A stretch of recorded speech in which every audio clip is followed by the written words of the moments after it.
Chahut. Chahut. Chahut. Chahut Média.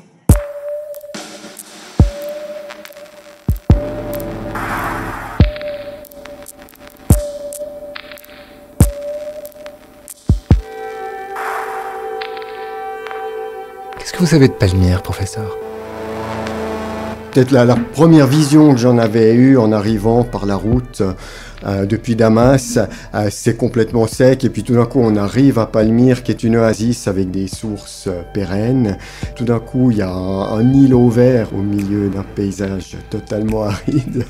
Alors Palmyre, je dis que c'est perle au milieu de la steppe. Je me souviens la première visite, je passe en voiture et d'un seul coup je vois quelque chose au milieu de la steppe qui brille. C'est le premier site archéologique en Syrie. Quand on pense archéologie, le premier site qui vient à l'esprit, c'est Palmyre. Il y en a beaucoup, mais Palmyre, on se sent voyager dans le passé. Et je me souviens, j'ai passé la journée sur le site, j'ai des souvenirs très, très vivants. Je me souviens de la visite du temple de Balshamine, mais je me souviens aussi des grandes rues d'allées avec ses colonnades. Et c'était absolument extraordinaire comme vision, puisque c'est rare de pouvoir voir un site dans un tel état de préservation.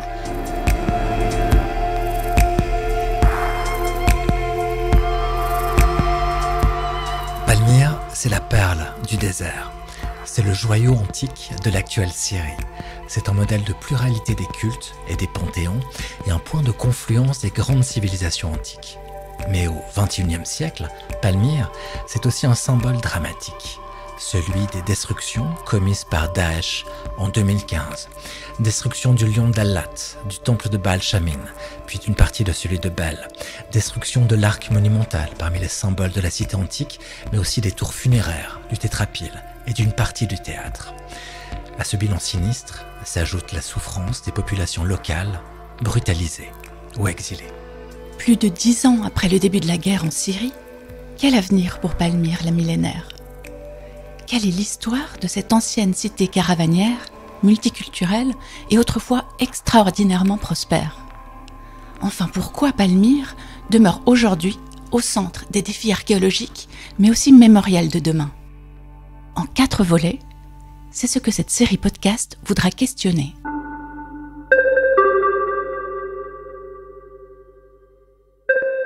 Vous écoutez Voix de Palmyre, un podcast original produit par le musée romain de Nyon en collaboration avec l'Institut d'archéologie et des sciences de l'Antiquité de l'Université de Lausanne, réalisation Chahut Média. Premier épisode, son titre, De la gloire à l'effacement. De la gloire à l'effacement.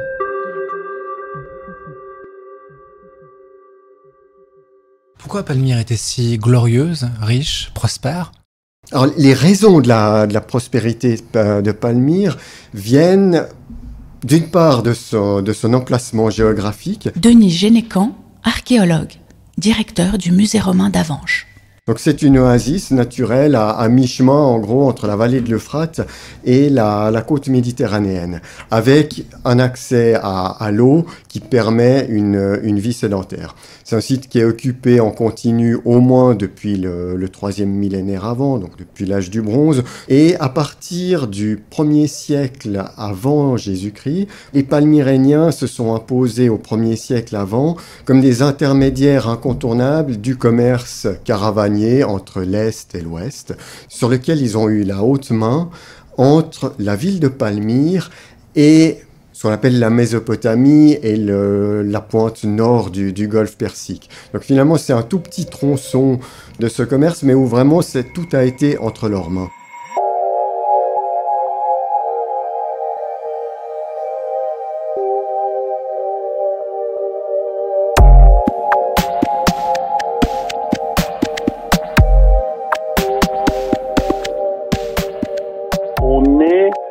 Sur un point plus ou moins de la frontière entre l'Empire romain et l'Empire parthe.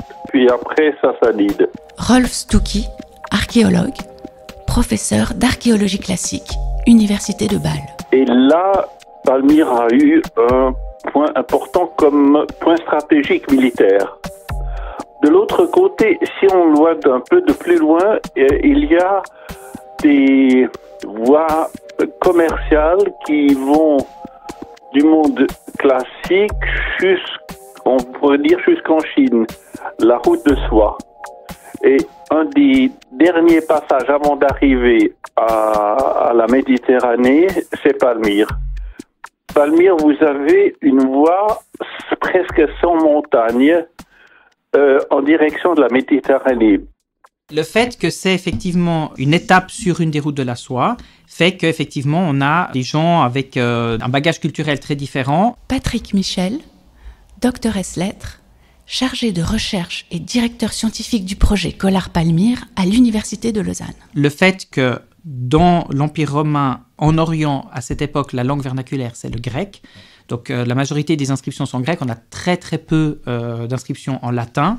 Mais que la composante locale et l'utilisation de l'araméen local dans la langue qu'on appelle le palmyrénien était effectivement fortement utilisée parce que les locaux parlaient en fait entre eux le palmyrénien, donc l'araméen. Mais pour tout ce qui touchait à l'administration, en fait, on utilisait le grec. Et c'est ce qui fait que dans beaucoup de dédicaces, d'inscriptions pour l'inauguration d'un monument, d'un temple, etc., on a fait des inscriptions bilingues. Et les palmyréniens sont des marchands, sont des intermédiaires, sont des passeurs. C'est un peu comme un col, pour prendre un parallèle avec les Alpes. Pierre Ducré, professeur honoraire d'histoire ancienne à l'Université de Lausanne, ancien directeur de l'école suisse d'archéologie en Grèce. Se développe une civilisation, une société à Palmyre, un art et une cité extraordinairement prospère qui se caractérise par un nombre de monuments absolument immense. Cet immense port caravanier se finance grâce aussi à des monarques très connus. La plus connue s'appelle Zénobie. Bref, il y a une organisation financière qui comprend des ports pour les marchandises, c'est-à-dire des entrepôts, des hôtels. Et cette prospérité, les Palmyréniens l'investissent dans la création d'une ville immense, absolument splendide.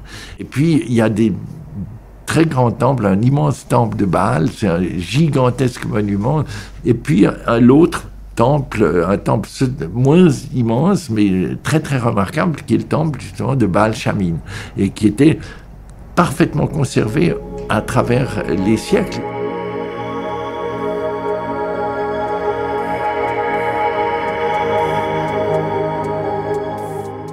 Revenant d'Asie, je naviguais d'Égine vers Mégare quand je me mis à regarder circulairement l'horizon. Derrière moi se trouvait Égine, devant moi Mégare, à droite le Pirée, à gauche Corinthe.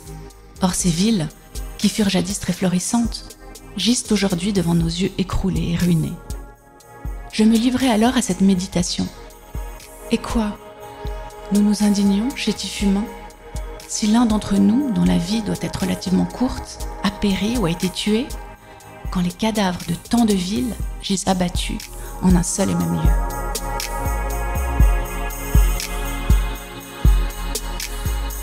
Sulpicius Rufus, lettre à Cicéron, datée de 45 avant Jésus-Christ. La période des 2e et 3e siècles après, c'est ainsi celle de l'apogée commerciale de Palmyre, port du désert en Orient, devenu partie prenante de réseaux commerciaux de très grande amplitude, de la vallée de l'Euphrate à la Méditerranée et jusqu'au port du golfe Persique.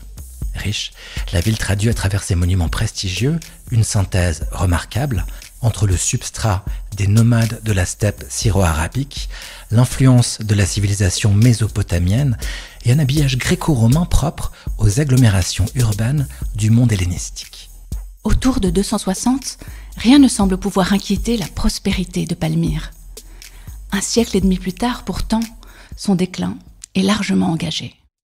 Il y a 2 événements dans le courant du IIIe siècle qui vont marquer la fin de cette grande prospérité. Celui qui est le plus connu et auquel on se réfère toujours, que le grand public voit comme la fin de Palmyre, c'est l'épisode de Odeynat et de sa femme Zénobie. Denis Génécan. Odeynat était un notable de Palmyre qui avait obtenu le rang consulaire dans l'Empire romain et qui, au moment des guerres entre l'Empire romain et les Perses sassanides, après la capture de l'empereur Valérien, a levé à ses frais des troupes et a combattu les armées des Perses sassanides et les a vaincus. Mais Odeynat et son fils Haïran se sont attribués le titre de roi des rois. C'est tout à fait anecdotique, si on veut, parce qu'on a toujours parlé des rois et reines de Palmyre, mais il n'y a jamais eu de roi, de reine, de royaume, de principauté de Palmyre. C'est une ville de l'Empire romain comme les autres. Et en 267, Odeynat et son fils sont assassinés dans des conditions assez obscures. Et c'est la veuve de Odeynat, Zénobie, qui a essayé de récupérer en quelque sorte le prestige de son mari, et dans les conflits pour le siège de l'Empire romain, a finalement prétendu au trône impérial romain pour son fils Wabalat. Et donc, avec les troupes palmyréniennes, ils ont commencé par conquérir la province de Syrie, puis les provinces voisines, l'Arabie, l'Égypte. Ils se sont aventurés en Anatolie. Et là, une expédition militaire de l'empereur romain a mis fin à cette aventure. En 272, la ville de Palmyre est reprise. Zénobie est exilée à Rome. Et ça marque, si on veut, sur le plan politique, la fin d'un certain aventurisme de la part de Palmyre. Mais c'est pas nécessairement cet épisode qui a précipité le déclin économique, puisque d'une certaine manière, les grandes familles de Palmyre auraient pu continuer à organiser ce commerce caravanier à travers la steppe.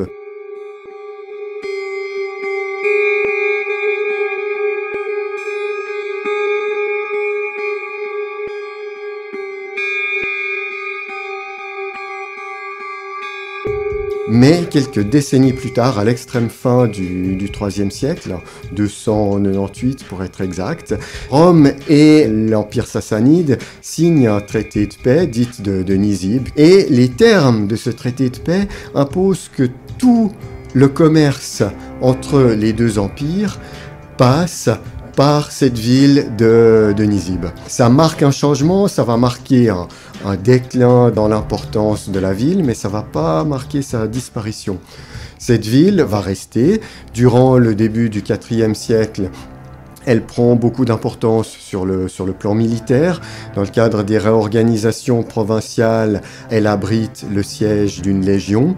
Donc la ville ne décline pas, et on voit par les inscriptions sur les grands monuments de la ville que jusque dans le premier tiers du IVe siècle, on continue à construire, reconstruire. Dans le courant du IVe, Ve siècle, la population de Palmyre se convertit au christianisme. À Palmyre même, dans le cœur de Palmyre, on construit toute une série d'églises. Il y en a 8 qui sont connues, il y en avait certainement plus. Donc cette ville ne disparaît pas. Elle va rester. Et c'est finalement, sans doute, à partir du IXe siècle, qu'elle va vraiment diminuer et qu'on peut parler de bourgade dans la steppe, qui va exister tout au long du Moyen-Âge, mais qui a là singulièrement perdu de son importance.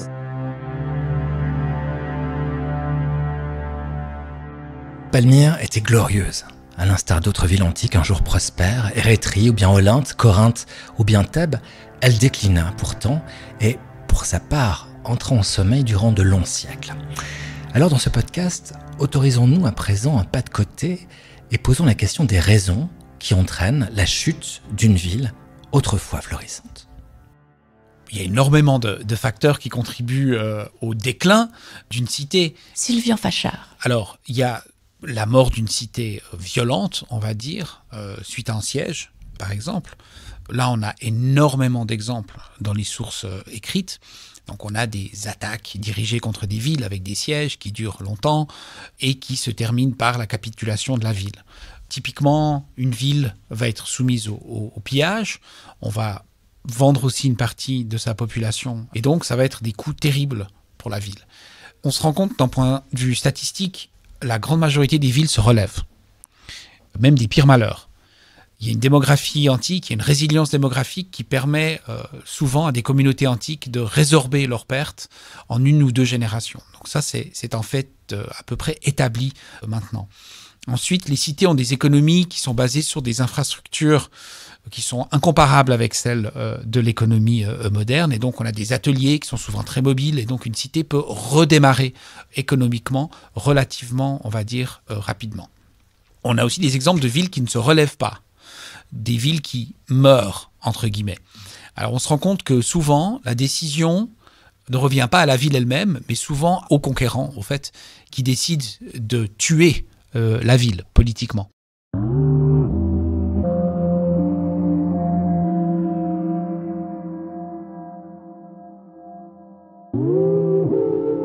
Salut, opulente Palmyre, royale Babylone, superbe Persépolis. Et vous, Tyr et Sidon, reine du commerce, salut. Dépouillés comme vous l'êtes de vos prêtres et de vos temples, de vos soldats et de vos remparts, de vos marchands et de vos trésors, que vous avez d'attrait pour moi.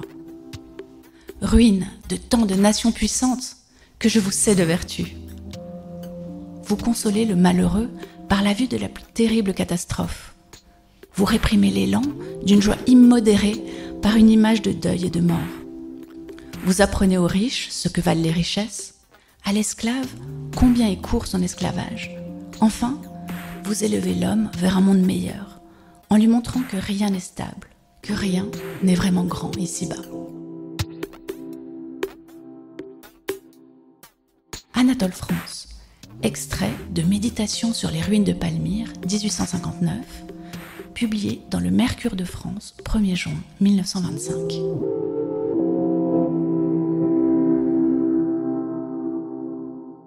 Palmyre est redécouverte par les voyageurs occidentaux à la fin du XVIIe siècle et surtout durant le XVIIIe. Qui sont ces voyageurs et pourquoi Palmyre suscite leur intérêt? Il y a des voyageurs, il y a qui vont dessiner, qui vont remplir des carnets, qui vont rédiger leurs voyages. Il y a un homme d'église qu'on connaît, un pasteur, donc il y a des Anglais, il y a des Italiens. Patrick Michel. Et puis, il y en a justement qui refusent de s'y rendre parce que, visiblement, d'après ce qu'on a dans les sources, au début du XVIIe siècle, la zone semble une zone peu sûre, donc il faut être escorté pour pouvoir y aller. Et puis, il y en a qui, à la fin du XVIIe, vont séjourner plusieurs jours, faire des relevés, lire les premières inscriptions, décrire le site de façon très précise. Et puis, dans les descriptions, ce qui ressort, c'est une vision assez romantique, disons. Il y a la rudesse de la vie au quotidien dans ce site qui est quand même dans un lieu très chaud, pas très sécure et au milieu du désert. Mais il y a la beauté de ces colonnes innombrables qui se perdent dans l'horizon, et puis le fait de découvrir ces caractères palmyréniens sur des pierres à moitié ensablées. Donc il y a une vision assez, on dirait peut-être assez romantique aujourd'hui. Et la beauté des ruines de Palmyre, d'ailleurs, fait partie d'un des critères soulignés par l'UNESCO pour le classement sur la liste du patrimoine mondial.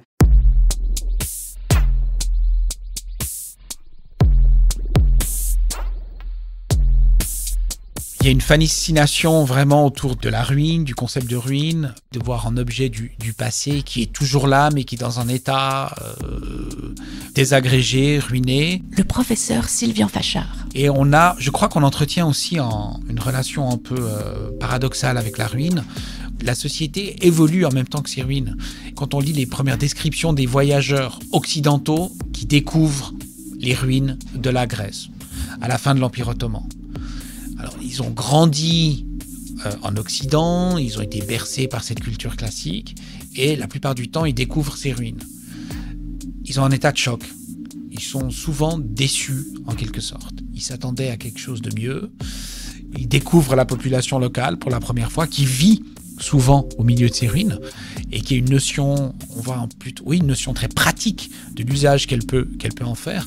Et donc, là aussi, on voit une réflexion autour de la ruine au XIXe siècle qui n'est plus la même forcément que celle qu'on a aujourd'hui, mais on a une distance ou pas vis-à-vis des ruines qui est assez extraordinaire à étudier, moi je trouve. Depuis 1902 et ensuite 1917, première fouille générale menée par les Allemands Otto Puchstein et Théodore Vigan, Palmyre fait l'objet d'un intérêt archéologique immense. On effet, à partir des années 1920, les fouilles devaient s'y succéder, alors même que la France était investie par la Société des Nations d'un mandat pour la Syrie et le Liban. Alors, la période qui va de 1920 jusqu'à 1946. Alors, c'est là où on a créé le service des antiquités. Il y a eu toute une politique archéologique menée par la France dans le cadre du mandat. Michel Al-Makdissi, ancien directeur des fouilles de Syrie, chercheur au musée du Louvre, Paris. Une des choses, c'est d'organiser les antiquités et les travaux. Ils ont créé le palais de justice, ils ont créé le service de cadastre. Il y avait des côtés très positifs pour la société. D'ailleurs, un des éléments du mandat était de former la société et surtout donner l'aspect démocratique. Alors, du coup, après le départ des Français en 46, on a résisté 10 ans avec des élections de président. Après, c'est les coups d'État qui vont venir et qui vont terminer avec Hafez al-Assad. Voilà.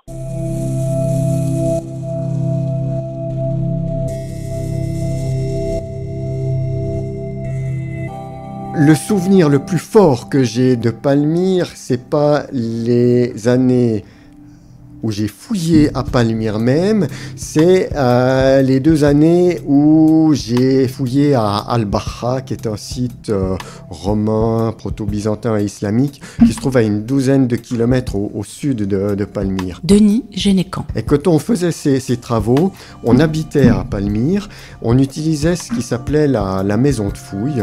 Cette maison se trouvait dans l'enceinte du sanctuaire de Bel. Et c'est à l'intérieur de cette enceinte que s'était établie la bourgade médiévale de Palmyre. Et jusqu'à l'époque du mandat français, la ville de Palmyre, pendant tout le Moyen-Âge, l'époque ottomane, la ville de Palmyre était là. Et durant le mandat français, entre les 2 guerres, pour étudier le temple de Bel, les Français ont vidé la ville de Palmyre et l'ont détruite. Quand on parle de violence coloniale et autres, là on a quand même un exemple assez flagrant parce que c'est-à-dire qu'ils ont construit une ville nouvelle à l'extérieur du site archéologique et ils ont déplacé de force la population de la ville ancienne de Palmyre dans la ville nouvelle. Ensuite, au bulldozer, ils ont rasé toutes les maisons qui étaient à l'intérieur et autour du sanctuaire de Bel et n'en ont laissé qu'une qui était la maison du mortar, c'était le maire de la ville, si on veut. Et c'est cette maison du mortar qui est devenue la maison de fouille de Palmyre, où les archéologues français se sont installés quand ils travaillaient dans le sanctuaire de Bel ensuite, et puis ailleurs dans la ville.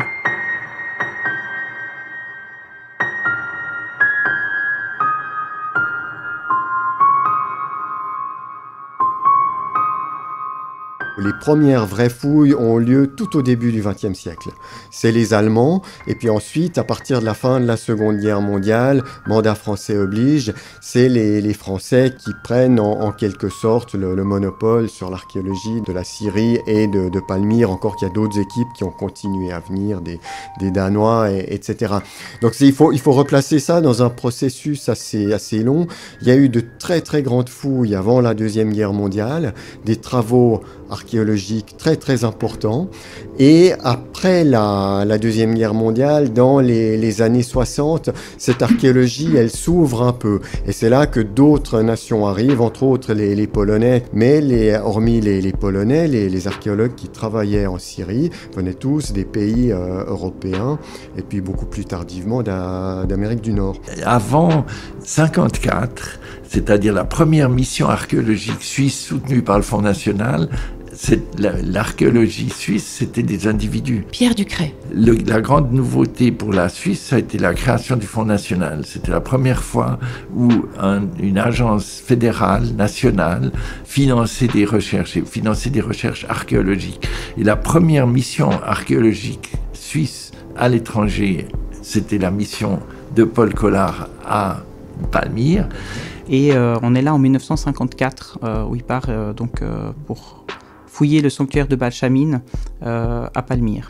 Et donc il va documenter de façon extrêmement précise l'entier du sanctuaire et le temple. Mais évidemment qu'il se promène aussi sur le site et il a un goût pour la photographie. Il fait des photos qui sont documentaires, mais il fait des photos qui sont aussi esthétiquement belles. On a souvent parlé de Collard, archéologue et photographe.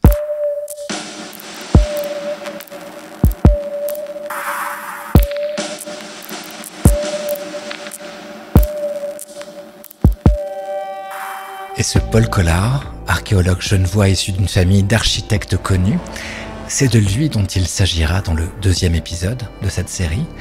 On verra comment ce personnage brillant et discret se vit confier en 1953 par l'UNESCO l'inventaire des biens culturels de la Syrie et du Liban, et puis surtout comment il organisa, de 1954 à 1956, à Palmyre, le premier grand chantier archéologique suisse à l'étranger, une fouille durant laquelle Collard étudia notamment de près le temple de Baal Shamin, monument que devait dynamiter Daesh un demi-siècle plus tard.